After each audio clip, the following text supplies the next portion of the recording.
जली हुई लाश मिली है। दरअसल ये पूरा मामला 15 और 16 अगस्त के दरमियानी रात का है, मतलब रात 12 बजे के बाद का मामला है, जब पुलिस को सूचना मिलती है। 112 पे खबर दी जाती है। हाँ, 14 अगस्त को उसे घर पहुंची थी। रात में उसकी हत्या करके उसने जो दवाई वाला फ्रीजर रहता है, उस फ्रीजर में उसकी बॉडी को रात भर रखा हुआ था और 15 अगस्त को फिर मौका मिलने पर रात में इसने। उमेश कुमार साहू डॉक्टर हैं, बीएमएस हैं। प्रदीप जंघेल जो उसका साथी है, और एक सुप्रिया यादव, जो उमेश और सुप्रिया जो है आपस में प्रेमी हैं। पकड़ा। उमेश साहू ने भी शुरू में हम लोगों को, पुलिस को थोड़ा सा अलग अलग कहानी बताने का प्रयास किया। उसने कहा कि मॉर्चुरी से उसने, इस दौरान हम लोग इसी एंगल पे पूछताछ कर रहे थे घर वालों से कि कहीं कोई आपसे विवाद रहा हो जिस कारण से कोई ऐसी घटना घटी हुई कि कोई आग में झुलस करके किसी की मृत्यु हो गई और इतनी बुरी तरीके से बॉडी जली हुई थी कि उसका पहचान करना मुश्किल था। हत्या करने के पश्चात उसने अपने एक दोस्त प्रदीप जंघेल को ये बात बताई। प्रदीप जंघेल के साथ मिल करके दोनों गाड़ी से मोहन नगर, ये जो घटना स्थल है, यहाँ पर आए। आज जो कहानी आपको बताने जा रहा हूँ, ये कहानी कहीं ना कहीं क्राइम पेट्रोल के किसी एपिसोड में आप देखे होंगे या किसी फिल्म की स्टोरी आप इसे मान सकते हैं। तो आज जो मामला खुलासा हुआ है, आज दुर्ग एसपी शलभ सिन्हा ने आज इस पूरे मामले का खुलासा किया है। उस मामले के बारे में आपको बता दूं, लेकिन उससे पहले इस कहानी में जो किरदार है, जो जिनकी भूमिका है इस कहानी में, उनके बारे में आपको बता दूं ताकि आपको पूरी कहानी समझ आए। उमेश कुमार साहू डॉक्टर हैं, बीएमएस हैं। प्रदीप जंघेल जो उसका साथी है, और एक सुप्रिया यादव, जो उमेश और सुप्रिया जो है आपस में प्रेमी हैं। बचपन से इनके बीच में संबंध है, बचपन से एक दूसरे को खूब प्यार करते थे। सुप्रिया की शादी हो जाती है, सुप्रिया आ जाती है दुर्ग ससुराल, उमेश वहीं रह जाता है। इनके बीच में काफ़ी दिनों से प्रेम प्रसंग था। सुप्रिया अपने मायके जाती थी तो इनका प्यार फिर से जाग जाता था, दोनों मिलते थे, बातें करते थे। फिर वापस सुप्रिया जब अपने ससुराल आती थी तो अक्सर बातें करती थी कि मुझे यहाँ पे शायद मन नहीं कर रहा है, मुझे रहने का मन नहीं करता। सुप्रिया के 2 बच्चे हैं, उमेश की भी शादी हो चुकी है। इस कहानी में टर्निंग पॉइंट आता है 16 अगस्त की रात को। 15 अगस्त और 16 अगस्त की रात को घर में एक जली हुई लाश मिलती है। सुप्रिया यादव के घर में जली हुई लाश। घर के बाकी लोग सोए रहते हैं, उन्हें लगता है कि ये लाश हो सकता है सुप्रिया यादव की हो, किसी ने जला के मार दिया हो। सुप्रिया यादव और उमेश साहू की प्लानिंग थी कि उसके पति को इसमें फंसाया जाए, और वो जो लाश जिसकी रहती है उसे ये साबित करने में लगे रहते हैं कि वो लाश जो है सुप्रिया यादव की ही है। अब आपके मन में सवाल होगा कि सुप्रिया यादव और उमेश साहू ने ये साजिश रची, और तो लाश कहाँ से लेकर आए। तो लाश लाने की कहानी भी आपको बताते हैं। लाश की लाने की जो प्लानिंग थी वो काफ़ी दिनों से उमेश साहू ऐसी लाश की तलाश कर रहा था, ऐसी एक शव की तलाश कर रहा था जो हूबहू सुप्रिया यादव जैसा हो। काफ़ी दिनों तक वो प्रयास किया, मतलब वो 2-3 महीने से लगातार इस पे लगा हुआ था कि कहीं लाश मिल जाए जिसे वो साबित कर दे कि वो लाश सुप्रिया की है। लेकिन 14 अगस्त की शाम को एक बुजुर्ग महिला जिसका नाम सुरजाबाई है, जो गंडई की रहने वाली है, सुरजाबाई इलाज कराने के लिए उमेश के पास पहुंची। सुरजाबाई वहां जब पहुंची तो उसकी तबीयत खराब थी, उसे दवाई दी। उमेश को उसी समय क्लिक हो गया कि इस महिला को मैं जो है सुप्रिया की तरह पेश कर सकता हूँ, सुप्रिया बता सकता हूँ, सुप्रिया की तरह दिखा सकता हूँ। उसने तत्काल बेहोशी वाली दवाई दी, और बेहोशी वाली दवाई देने के बाद तभी उमेश ने तकिए से मुंह दबाकर उसकी हत्या कर दी। बुजुर्ग महिला थी, ज़्यादा चूँकि वजन नहीं थे उस महिला की, और उसने तत्काल ये प्लानिंग कर ली कि इसे हम जो है सुप्रिया की तरह उसे पेश करें, घर में लेकर जाके पेश करें। मतलब कहानी आपको बताऊंगा आगे, इस पर स्पष्ट होगा। अब इस बात की जानकारी उसने सुप्रिया को दी कि मैंने एक लाश का इंतज़ाम कर लिया है जो हूबहू तुम्हारी जैसी दिखने में रहेगी। अब सवाल ये था कि अब गंडई से लाश को यहाँ लाया कैसे जाए और कब लाया जाए। तो रात भर जो है उमेश साहू ने अपने क्लिनिक पर ही उस बुजुर्ग महिला जो सुरजाबाई है उसकी लाश को फ्रीज पर रखा। फ्रीजर पर जो फ्रीज होते हैं, वो फ्रीज के कुछ रैक निकाल दिए गए। रैक निकालने के बाद उस शव को वहाँ पे जो है डंप कर दिया। रात भर लाश रही। 15 अगस्त की शाम को जब पूरा देश स्वतंत्रता दिवस मना रहा था, तो ये भी 15 अगस्त मनाए। 15 अगस्त मनाने के बाद शाम को पूरी प्लानिंग के तहत जो है सुप्रिया यादव के घर पहुंचे। सुप्रिया यादव के घर पहुंच गए। उनके साथ में कौन था? एक शख्स और था, जो प्रदीप जंघेल, जो उमेश साहू का दोस्त था। चूंकि पहले से प्लानिंग हो चुकी थी, सुप्रिया को पता था कि आज लाश आने वाली है जिसके साथ में 2 लोग और आएंगे। तो रात के करीब 12 बजे के बाद जो है सुप्रिया यादव के घर में बाकी सब लोग जो थे घर में वो सो गए थे। सुप्रिया यादव जग रही थी। दरवाज़ा खोली। दरवाज़ा खोलने के बाद एक कमरे में उस बुजुर्ग महिला की जो लाश थी जिसका सुरजाबाई नाम था, उस महिला की लाश को वहीं पे पेट्रोल डालकर जला दिया गया। पेट्रोल डालकर जलाने के बाद जो है वहाँ से सुप्रिया यादव घर से भाग गई सूरज के साथ, सूरज और प्रदीप के साथ। सूरज और सुप्रिया रात भर साथ रहे गंडई में, और जब सुबह हुई, सुबह होने के बाद जो है चूँकि अभी मैं आपको सुप्रिया और सूरज की कहानी बता रहा हूँ, तब इधर हम मोहन नगर आएंगे। सुप्रिया को बच्चों की याद आने लगी, मुझे अपने बच्चों की याद आ रही, मुझे वापस घर जाना है। तभी प्लानिंग किए कि उमेश साहू ने प्लान किया कि भाई तुमको मैं छोड़ देता हूँ।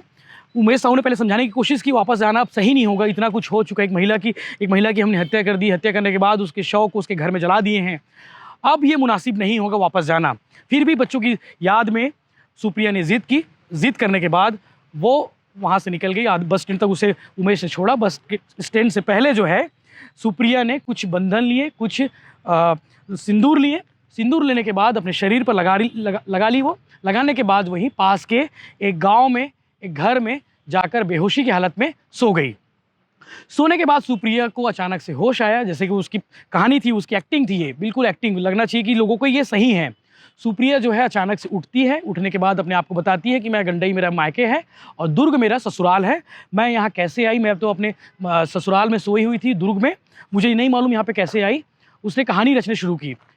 चूँकि घर वाले उसने अपने पता बताया कि मैं गंडई के रहने वाली, तो उसके घर जो जिस घर में वो सोई थी, वो घर वाले उसके मायके भेज दिए। मायके भेजने के बाद जो है मोहन नगर की कहानी शुरू होती है अगली, कि आखिर वो वहाँ कैसे पहुँची। अपने आप को बताने लगी कि मैं तो वहाँ सोई थी, मैं यहाँ मायके कैसे आ गई, मुझे समझ नहीं आ रहा है। वो सब अपने घर वालों को बताने लगी। लेकिन तब तक कहानी इधर शुरू हो चुकी थी मोहन नगर इलाके में। मोहन नगर इलाके में ये कहानी शुरू हो चुकी थी। कैसे, आपको बताता हूँ। सुप्रिया और उमेश ये प्लानिंग कर रहे थे कि जिस बुजुर्ग महिला की जो लाश इन्होंने जलाई थी वहाँ पे उस घर में, वो साबित करने में थे कि वो सुप्रिया की लाश थी। सुप्रिया को जो है उसके पति भूपेश ने जलाकर मार दिया है। ये पूरी प्लानिंग थी इनकी, लेकिन ये अपने प्लान में सफल नहीं हुए। जबकि जब लाश मिली, तो लाश मिलने के बाद जो घर में लाश मिली, तो ये भी ये मान के रख रहे थे कि भाई ये लाश वाकई में सुप्रिया की हो सकती है। तब तक खबर नहीं थी कि उधर सुप्रिया जो है वापस आ रही है। पुलिस के पास गए, पुलिस में तत्काल इसकी जानकारी दी गई 16 अगस्त की सुबह। और 16 अगस्त की सुबह जब जानकारी पुलिस के पास पहुंची, पुलिस तत्काल इस मामले की जांच में जुट गई, ताकि दो दिनों तक मामले का खुलासा नहीं हुआ था। 17-18 तारीख तक किसी को पता नहीं थी। हमने 18 तारीख को खबर दिखाकर इस चीज़ को बताया था कि इस तरह का इंसिडेंस हुआ है, लव ट्रायंगल का मामला हो सकता है, क्योंकि पुलिस की जो जाँच की सुई थी वो वही अटकी हुई थी। पुलिस मामले की जांच कर रही थी और सुप्रिया यादव का लाश समझकर पुलिस उस एंगल से जांच कर रही थी। लेकिन पुलिस को शक था कि ये लाश किसी बुजुर्ग महिला की हो सकती है, जिसका सर जल चुका था, बाकी शरीर के हिस्से जल चुके थे। लेकिन अचानक से आधमकती है सुप्रिया यादव। सुप्रिया यादव वापस अपने ससुराल आती है और ये बताती है कि मुझे नहीं मालूम ये लाश किसकी है और मैं वहाँ कैसे चली गई थी, ये नहीं मालूम। पुलिस को शक तभी हो जाता है कि कुछ तो झोल है। सुप्रिया यादव के कॉल डिटेल खंगाले जाते हैं, उसके मायके के बारे में पता किया जाता है। जब बयान पुलिस लेती है, दोनों अलग अलग बयान देते हैं। फिर पुलिस को शक हो जाता है कि उसके पुराना इतिहास, उसके पुराने प्यार, जिसके बचपन के प्यार, जिससे वो मिलने चाहती थी, साथ रहना चाहती थी, उस प्यार पर पुलिस को शक होता है। और उसके बाद इनको बुलाकर इंट्रोगेट किया जाता है, पूछताछ करती पुलिस कड़ाई से। और कड़ाई से पूछताछ करने के बाद ये चीज़ें सामने आती है कि सूरज और प्रदीप जंघेल ने मिलकर जो है हत्या की इस वारदात को अंजाम दिया। और सुप्रिया बताने के लिए बुजुर्ग महिला की इन्होंने जान ले ली, हत्या कर दी। हत्या करने के बाद ये नहीं प्लान किए थे कि जो मारने के बाद इन लोग कहाँ जाएंगे, मतलब साथ कहाँ रहेंगे। ये प्लान करते रह गए और पुलिस में मामला एक्सपोज हो गया। बच्चों की याद आई, सुप्रिया वापस आ गई। सुप्रिया वापस आई तभी पूरा मामला खुलासा हुआ। पुलिस इस मामले की जांच में कई टीमें बनाई थी, क्योंकि एक मामला रसमड़ा का अभी तक अनसुलझा रहा है, जिसमें एक युवक की लाश अधजली मिली हुई थी। तो पुलिस के लिए भी चैलेंजिंग था ये मामला काफ़ी सुलझाना। बिल्कुल, मैंने जैसे शुरुआत में कही थी, आपने कहानी फिल्मी स्टाइल की फिल्म में आपने देखी होगी या फिर क्राइम पेट्रोल में आपने देखी होगी। तो अपने पति को फंसाने के लिए एक बुजुर्ग महिला की लाश, एक बेगुनाह, एक जो यूँ कहें कि निर्दोष महिला की बलि चढ़ा दी इन्होंने। और उसके बाद उसे तंत्र मंत्र की रूप देने की कोशिश में लगे रहे। लेकिन पुलिस के हाथ, यानी कि कानून के हाथ लंबे होते हैं, जिसकी वजह से जो है सारे गुनाहगार इस मामले में पकड़े गए। तीनों आरोपियों को पुलिस ने आज रिमांड पर जेल भेज दिया है। इस तरह के कृत्य को लेकर आप क्या कहेंगे, आप कमेंट करके जरूर बताएं। और इस तरह के बाकी अपडेट्स के लिए बने रहिए भिलाई टाइम्स के साथ में। चैनल को सब्सक्राइब कर ले ताकि आपको बहुत सारी कहानी किस्से और भी सुनने को मिले। जय हिंद। तो दिनांक 15 और 16 तारीख की दरमियानी रात जो थी, उस दौरान मोहन नगर थाना क्षेत्र अंतर्गत गिरधारी नगर है, वहाँ से सूचना मिली कि एक घर में आग जली हुई और संभवतः कोई बॉडी उसमें जल रही है। सूचना मिलने पर थाना की टीम तत्काल वहाँ पर पहुँची। 112 की और थाना की टीम दोनों वहाँ पर पहुँची और प्रथम दृष्टया देखने पर यह प्रतीत हो रहा था कि कोई आग में झुलस करके किसी की मृत्यु हो गई और इतनी बुरी तरीके से बॉडी जली हुई थी कि उसका पहचान करना मुश्किल था। घर पे जो सदस्य थे उन लोगों से बातचीत करने पर पता चला कि घर की जो छोटी बहू है वो सुप्रिया यादव वो वहाँ पे मौके पे उपस्थित नहीं थी। तो इससे ये समझ आ रहा था इनिशियली कि शायद ये उन्हीं की लाश हो सकती है या उन्हीं की बॉडी हो सकती है। तो उसी चीज़ को ध्यान में रखते हुए मर्ग कायम किया गया और शव को अपने कब्जे में लिया गया और शव को पोस्टमार्टम हेतु, क्योंकि बहुत बुरी तरीके से शव जल चुका था, तो उसको पोस्टमार्टम हेतु राजनांदगांव के मेडिकल कॉलेज रेफर किया गया था। इस दौरान हम लोग इसी एंगल पे पूछताछ कर रहे थे घर वालों से कि कहीं कोई आपसी विवाद रहा हो जिस कारण से कोई ऐसी घटना घटी हुई। उस दौरान हम लोगों को ये सूचना मिली कि जो सुप्रिया यादव जिसको अभी तक लापता समझा जा रहा था या जिसके उस बॉडी का होने का संदेह हो रहा था, वह अपने मायके से थोड़ी दूर पे कहीं पे बेहोश अवस्था में मिली है। और जब उसको वहाँ से 112 वालों ने घर पहुँचाया तो उसने साफ-साफ यही कहा कि मुझे पता नहीं कि मैं यहाँ तक कैसे पहुँची। और उसकी बॉडी में जो है वो बंधन सिंदूर वगैरह लगे हुए थे, तो कुछ इसमें तंत्र मंत्र की भी आशंका जाहिर हो रही थी। इस दौरान फिर क्योंकि हमारे थाना क्षेत्र में मर्ग कायम था, तो मोहन नगर और एसीसीयू की टीमें लगातार इसमें साथ में काम कर रही थी। तो एक टीम वहाँ पर भेजा गया और सुप्रिया यादव को ला करके यहाँ पर पूछताछ की गई।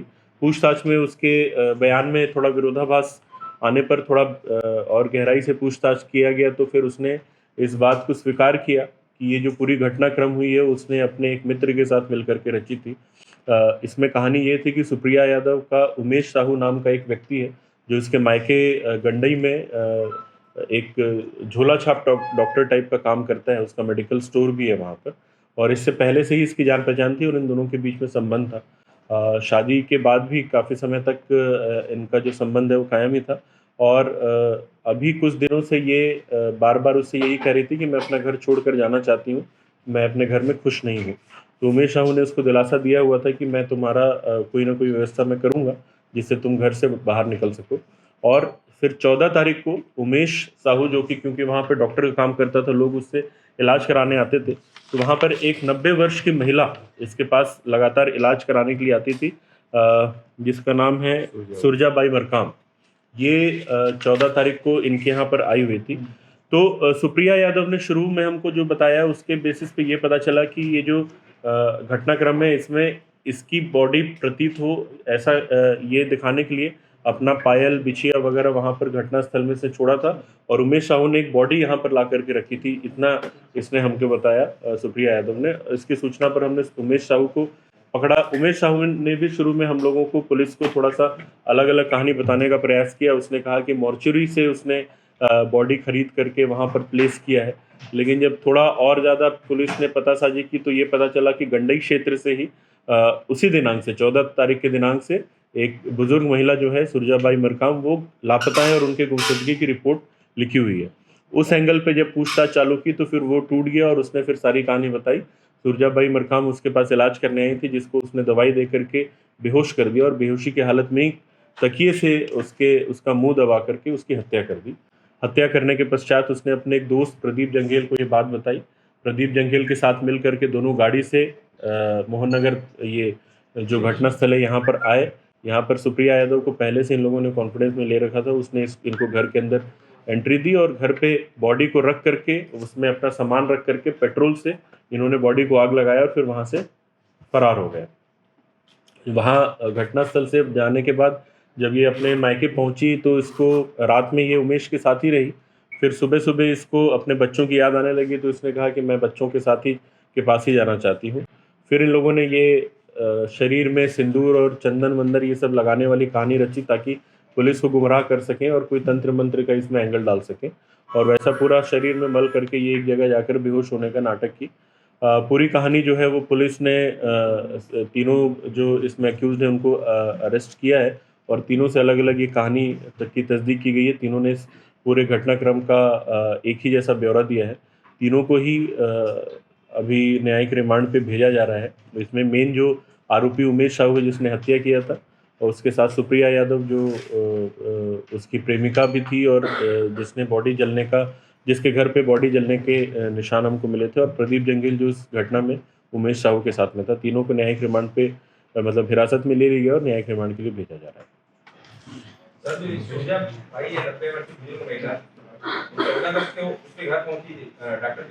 हाँ, 14 अगस्त को उसके घर पहुंची थी। रात में उसकी हत्या करके उसने जो दवाई वाला फ्रीजर रहता है, उस फ्रीजर में उसकी बॉडी को रात भर रखा हुआ था, और 15 अगस्त को फिर मौका मिलने पर रात में इसने अपने दोस्त से और सुप्रिया से बात करके गाड़ी में बॉडी भर करके वो घटना स्थल तक लेकर आया था।